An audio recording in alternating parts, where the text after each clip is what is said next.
Hello there. Welcome to the Maker Manager Money Podcast, a podcast about entrepreneurs, solopreneurs, founders, business owners, and business partnerships from startups to stay-ups to inspire entrepreneurs to keep going and future entrepreneurs to just start. It's really a celebration of makers and managers out there making money. My name is Kyle Knowles, and I'm trying to make some cool content at Kiln. That's K-I-L-N. And I'm recording a special episode today of learnings, the things that I've learned from doing 10 podcasts. I'm here at Kiln today to meet my 11th guest, Sierra McCleve. But I thought I would do kind of a two-part series here and just talk through some of the things I've learned after doing 10 podcasts. And then I'll come back on after the episode with Sierra, see if there's some questions that she might have that would be worthwhile answering since she's a fellow podcaster. And so I spent some time, I've been back for about a week, but I spent 2 weeks in Spain and Morocco, just picked up my youngest son who was over in Spain doing a study abroad. And it was interesting to get away. And one of the things that I learned from Binoy Tamang, who was guest number 2, what he tries to get some of these CEO founder types to do in these high pressure, high stakes tech startups is he tries to get them to the point where they can take a vacation.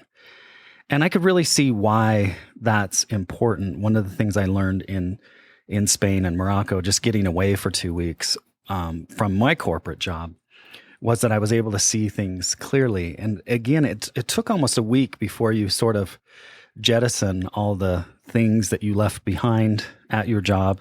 And I can only imagine it's 10 times, I don't know if it's worse, but it compounded 10 times by founders and people running companies.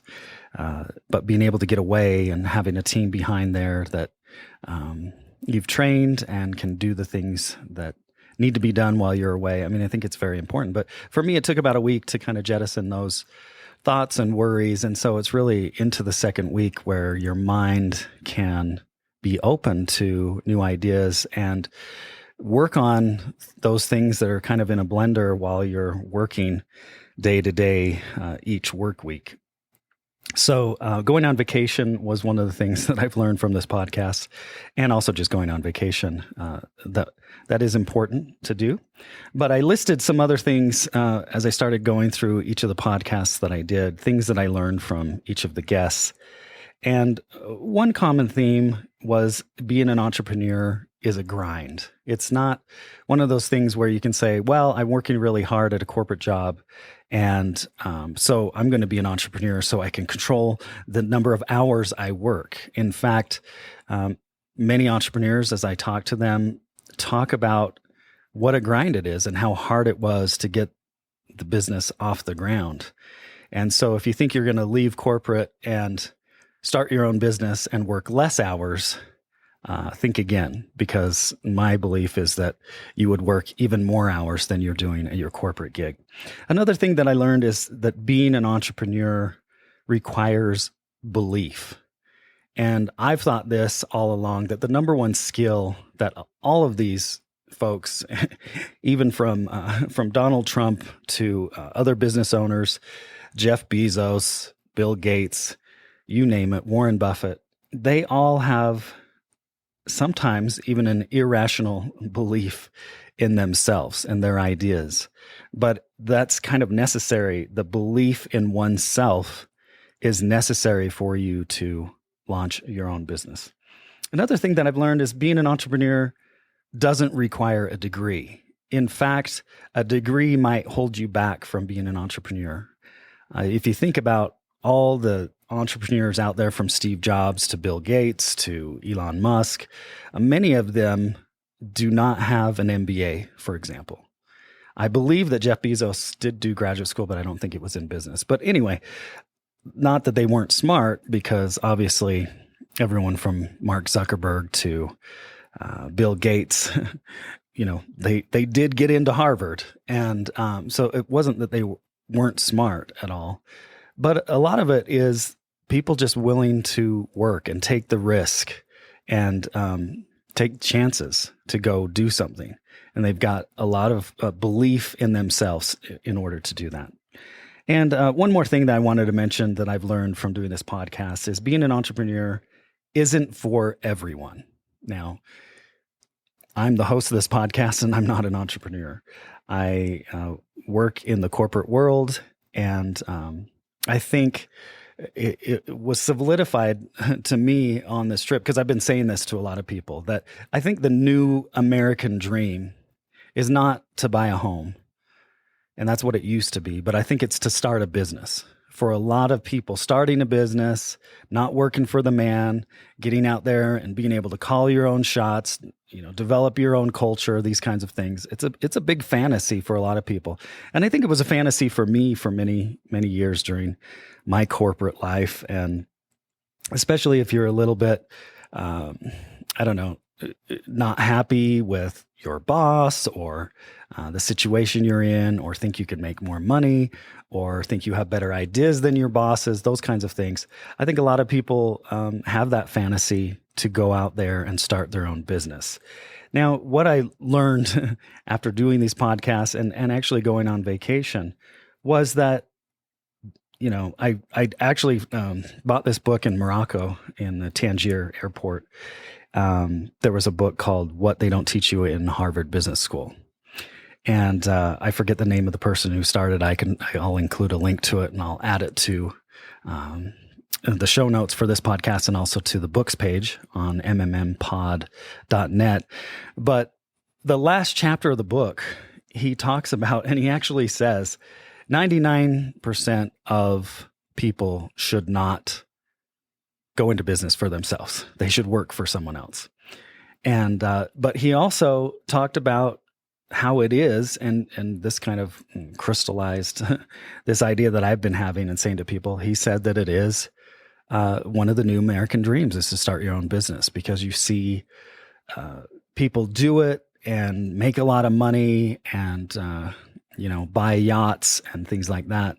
But my personal belief is that there are many entrepreneurs out there that are small to medium business owners, and they are the lifeblood of the economy.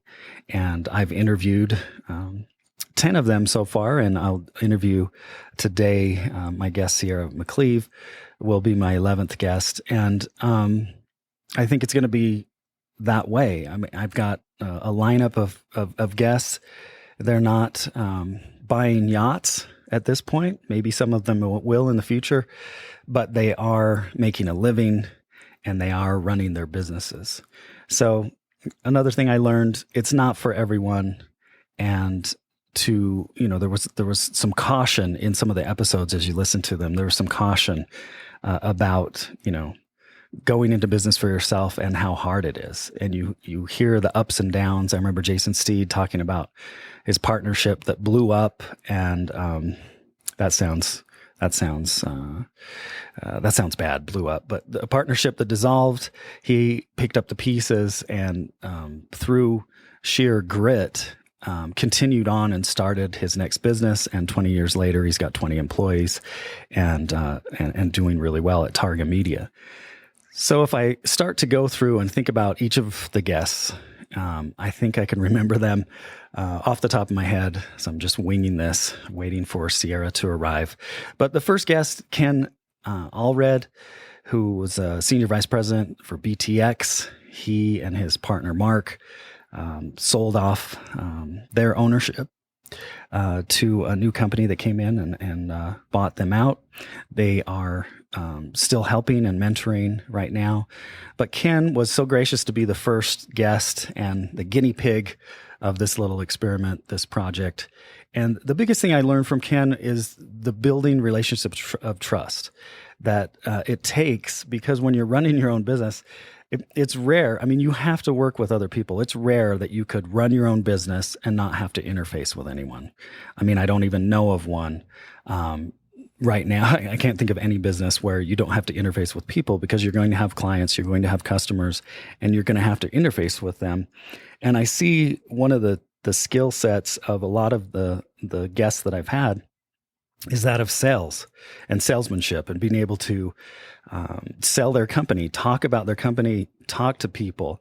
And Ken really drove that point home when he talked about building these relationships of trust, and he wants his customers to trust him, and he wants to go above and beyond and to fix things if there's mistakes, and to have those kind of long-term relationships and long-term customers.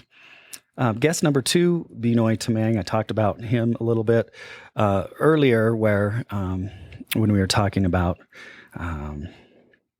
I can't remember now. I'm going to have to go back. I'm going to edit this out maybe, or I'll just leave it in. But for Binoy, I think the biggest takeaway for me was his talk about unconscious incompetence and how that can just nuke anyone, right? So you can have all the skills in the world. You can be gregarious. You can be well-liked.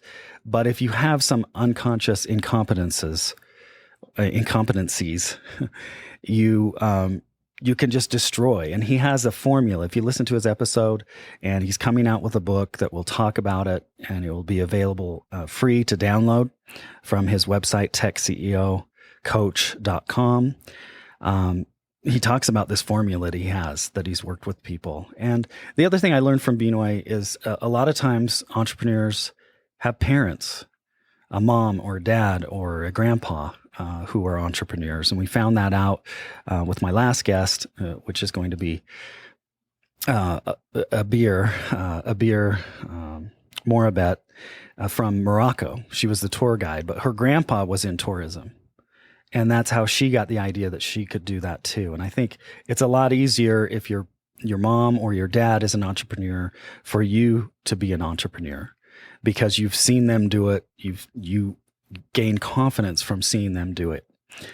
Guest number 3 was, of course, Bill Gephardt. I learned a lot from Bill, and he's been a great one to bounce ideas off of.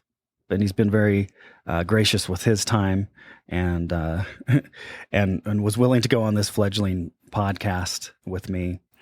But his whole idea, and again, this inspired me.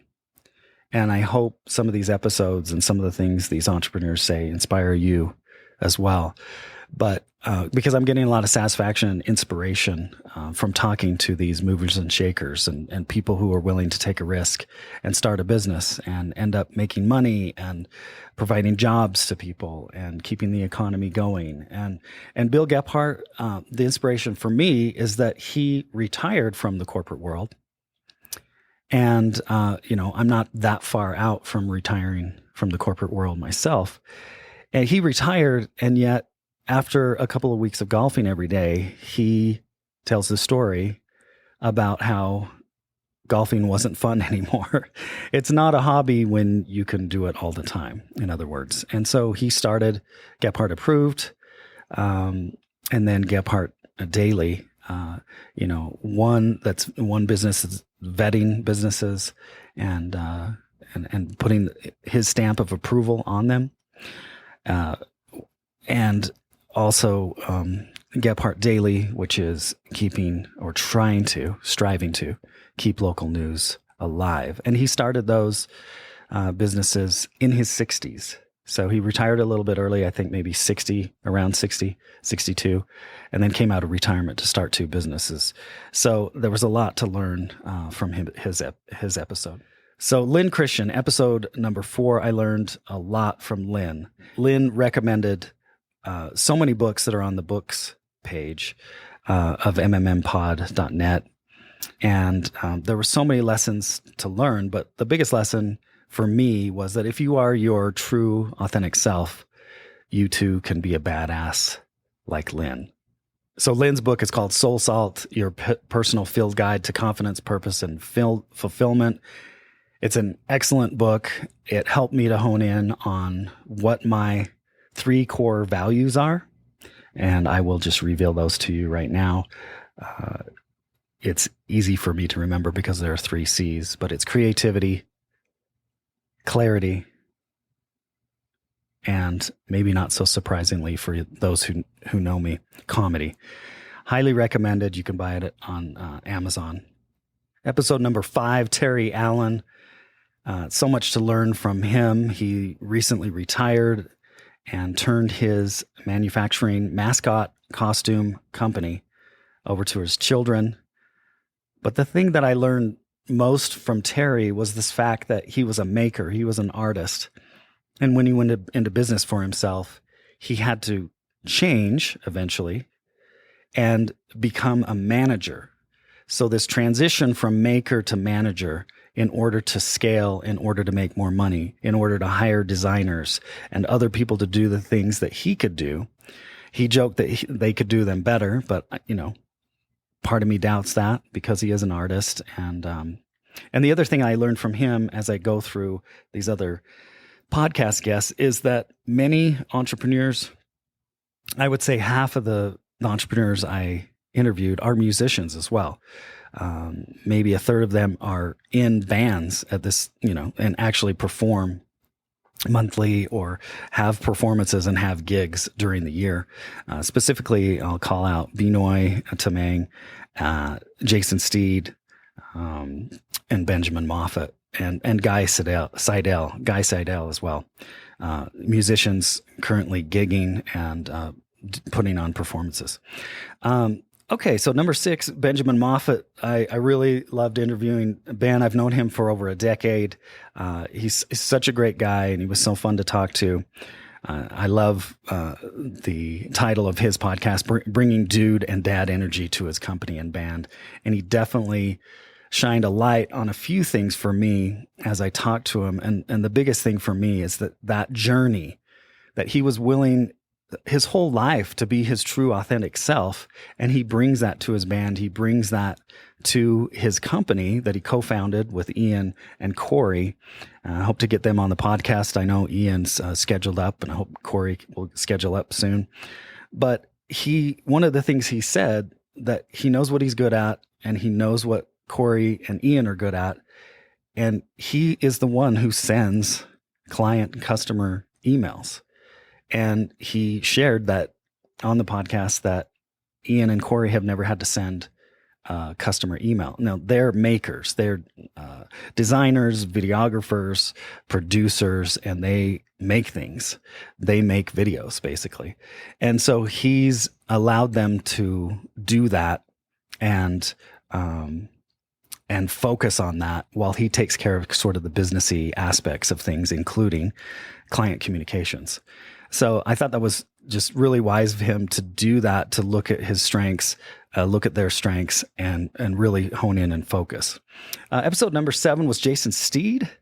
And again, musician, designer, entrepreneurial survivor. And I talked about him earlier having a partnership that went south. And through those ashes, the phoenix rose. And he's done such a great job with Targa Media and grown that. And the thing that I learned from Jason too is that he outlined 3 motivations that entrepreneurs that he had to go into business for himself.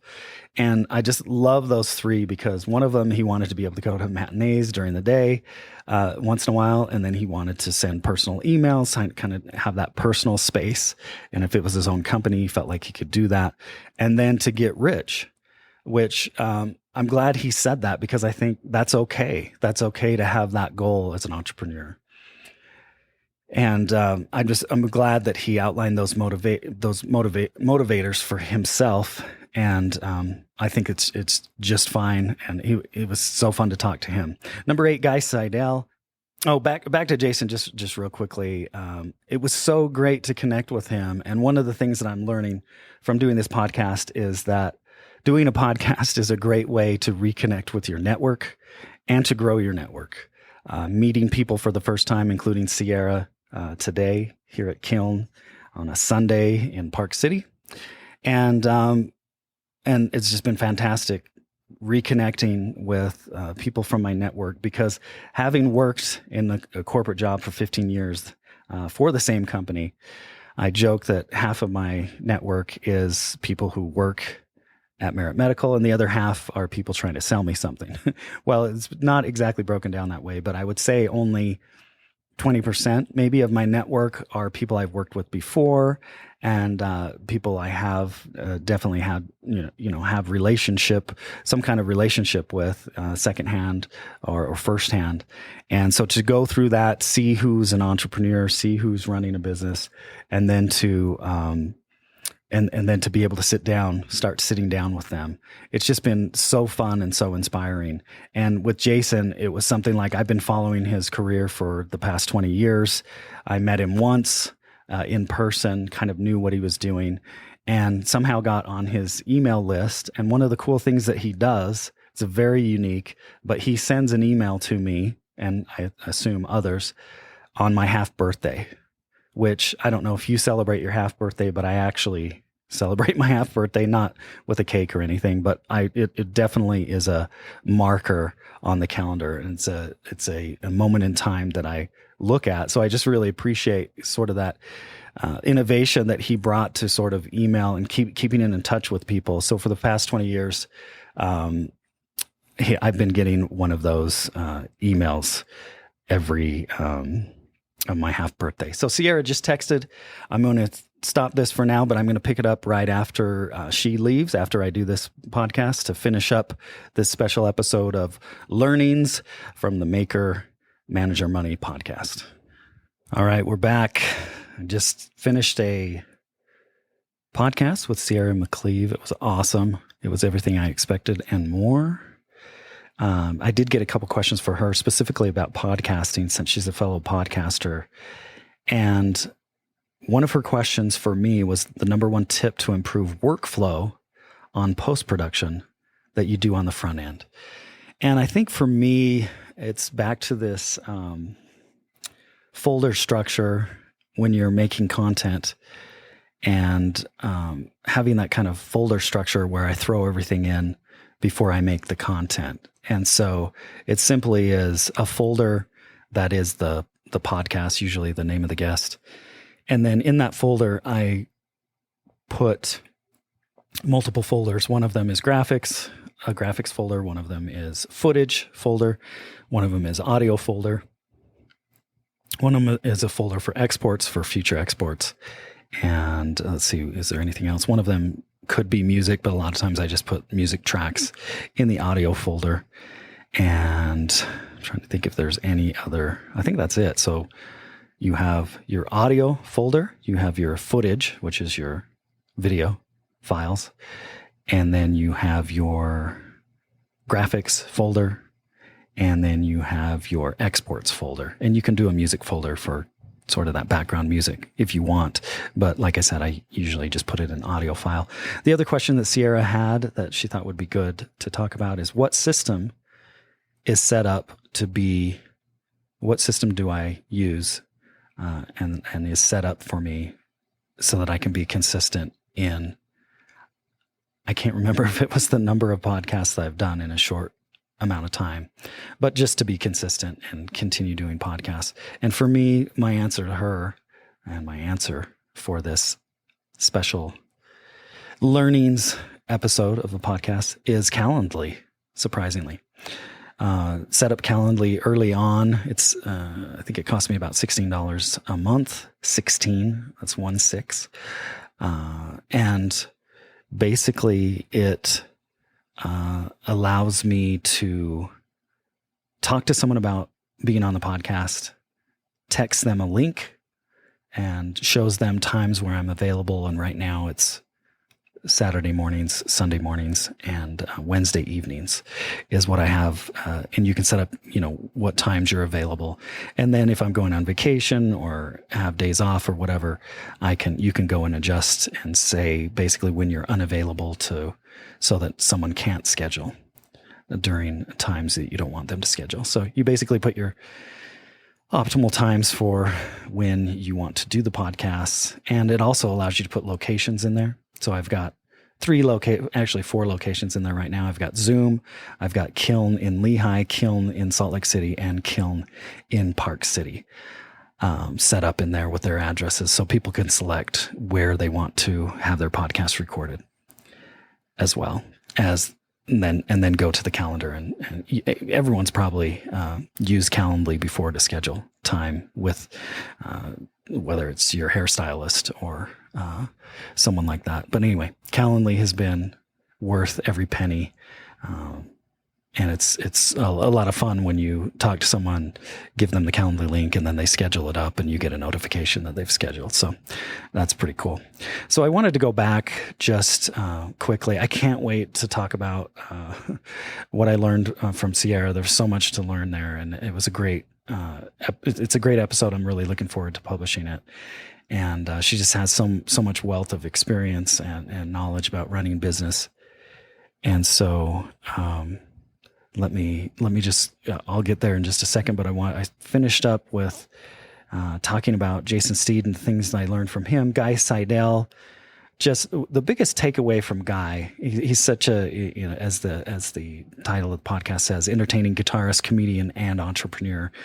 He's so wise for his age, and he's so much smarter than he claims to be. He's self-deprecating a lot. And in fact, he recently shared a post with a link to the podcast that he was on, to the episode that he was on Maker Manager Money. And he basically said how, if you want to take a listen to this, listen to it. But he talked about being a resource kid or whatever. But he's a super smart guy, very wise for his age. And the biggest thing I learned from him is that you can be an entrepreneur and it doesn't have to be about the money.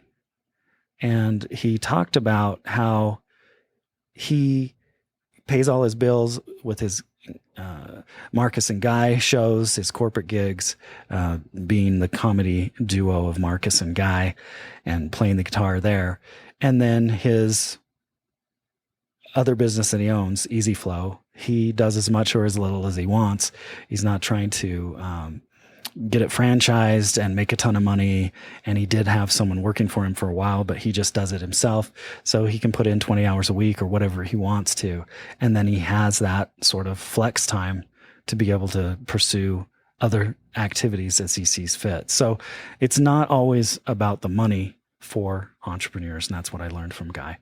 April Frampton, episode number 9. Again, I went to high school with April, and she's just done some amazing things, kind of pivoting from sort of the theater world and acting and basically starring in her own live streams. She has one that she does for fun on Wednesday nights, and then she does these live events, and she's connecting business together. So all of her guerrilla marketing tactics, there was so much to learn from her, being a business-to-business influencer, a B2B influencer, and a guerrilla marketer, and really just how hard she works and how she focuses on making sure that her clients are taken care of. And finally, not finally, but episode 11, and again, I'm one of the things I've learned from doing this podcast is I'm never going to say the episode number on the podcast. You'll see it in the graphic, but you won't see it. I won't say it anymore. But basically, episode 10 is going to be this episode.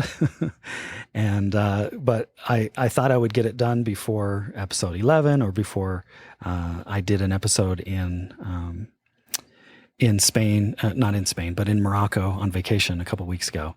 I sat down with Abir Morabet from Abbey Travel, and my wife had found her on TripAdvisor, and Abir is living in Morocco, which is very Muslim and male dominated, but she's one of the few certified female tour guides and runs her own company to do tour guides for large and small groups. But she put together a 4-day, 3-night kind of tour for us, and she was our tour guide. So she put together our tour of Morocco, 3 different cities. So we started off in Tétouan, where she's from, and then we did one day there. We did one day in Chefchaouen, and then our last day was in Tangier, where she lives right now.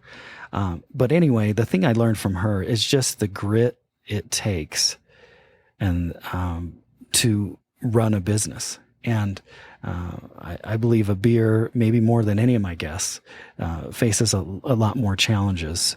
And as you know, we saw on the tour men interrupting her, and she said that her male tour guides do not get interrupted like that. And so she's out there really pushing, and her wish for Moroccan women is to be strong, to focus on their degree, to focus on their career before getting into marriage and those kinds of things. And so really that independent thought, independent thinking, doing what they want to do and not what society wants them to do. So there was a lot to learn from a beer, and it was great to spend 3 days with her as she showed us around 3 different cities in Morocco. And I guess I can talk about Sierra, even though maybe I don't know if I'm going to publish this podcast before or after Sierra's, but I just finished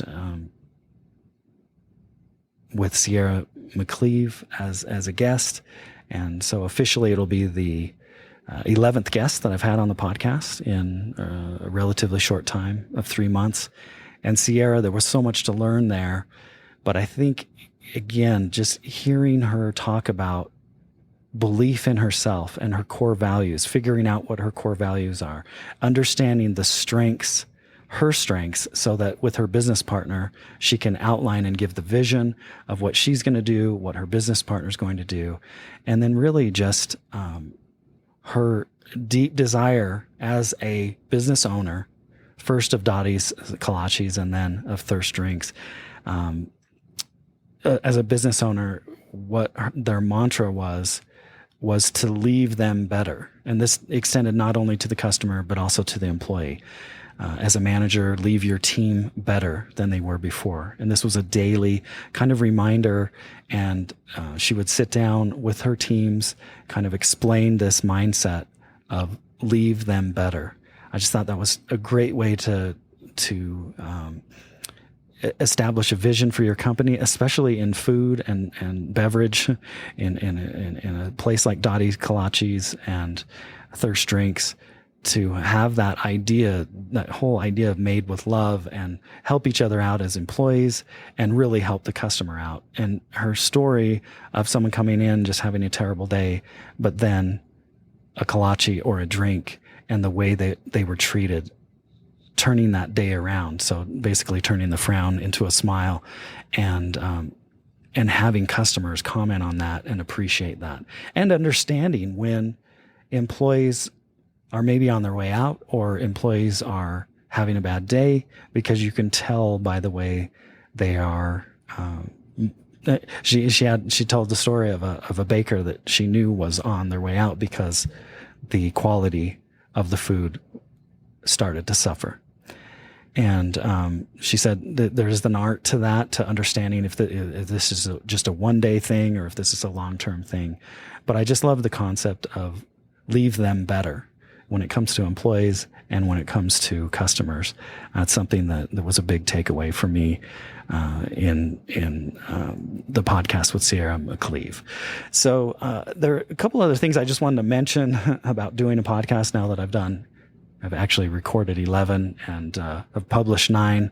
2 more will be published in the next couple of weeks, and plus this one, so 3 more will be published.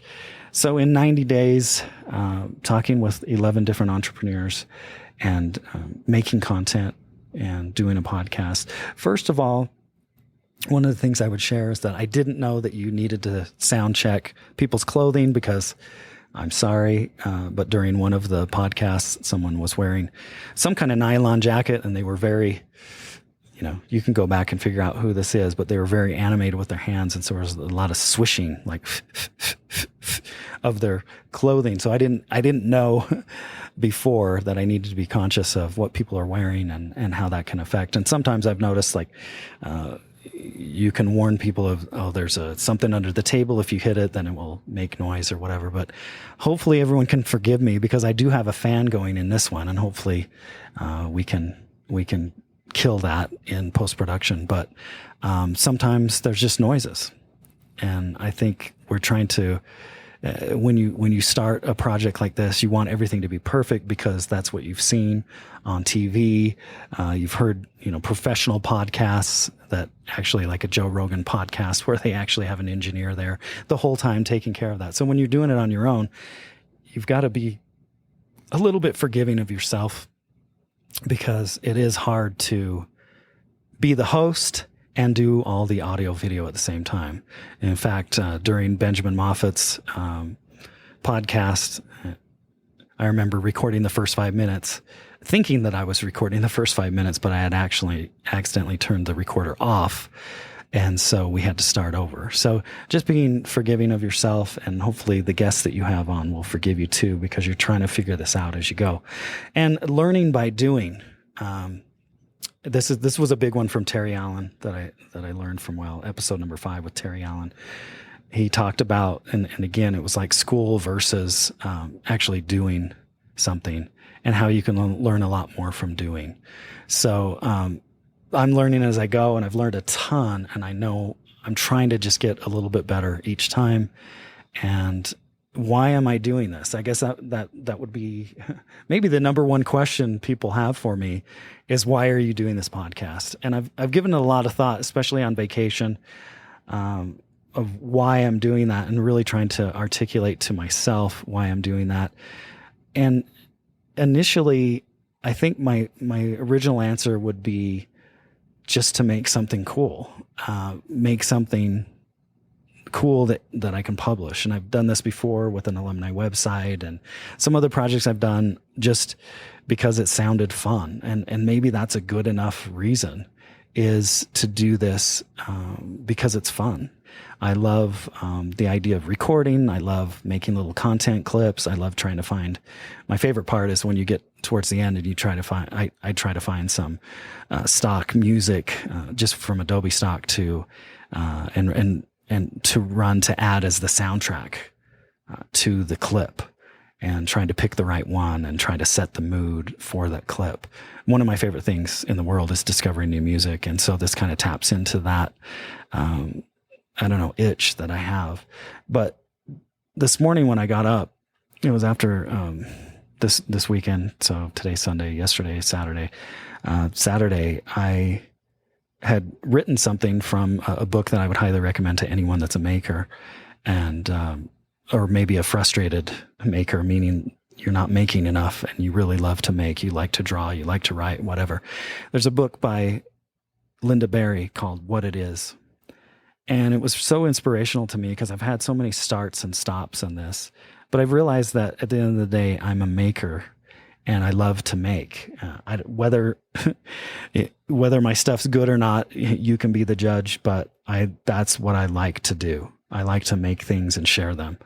And it's just always been a thing for me for a long time. Some of my favorite memories in my life was, first of all, before my Mormon mission, that was Craig Nybo and I got together. He was a musician. He was the talented one for sure, but I had a bunch of gear. I had a bass guitar, an electric guitar. I had some distortion pedals, things like that. He had a 2-track karaoke machine, and he came over and we wrote, half a dozen songs together. One of the infamous ones was called She's Ugly. And, he's such a creative genius, Craig Nybo, and he has continued to make his whole life, to the point where, he's running his own company. I'd love to have him on the podcast. Craig, if you're out there, we should talk about Media Riff and reconnect. But this was so many years ago, and it was literally one of the funnest times of my life was writing songs with him, to the point where I was like, this is so cool. Do I want to go on a mission? I didn't have any talent, for sure, then or now. I'm just a hack when it comes to music, but it was just so much fun. And then on my mission, I did write a very silly play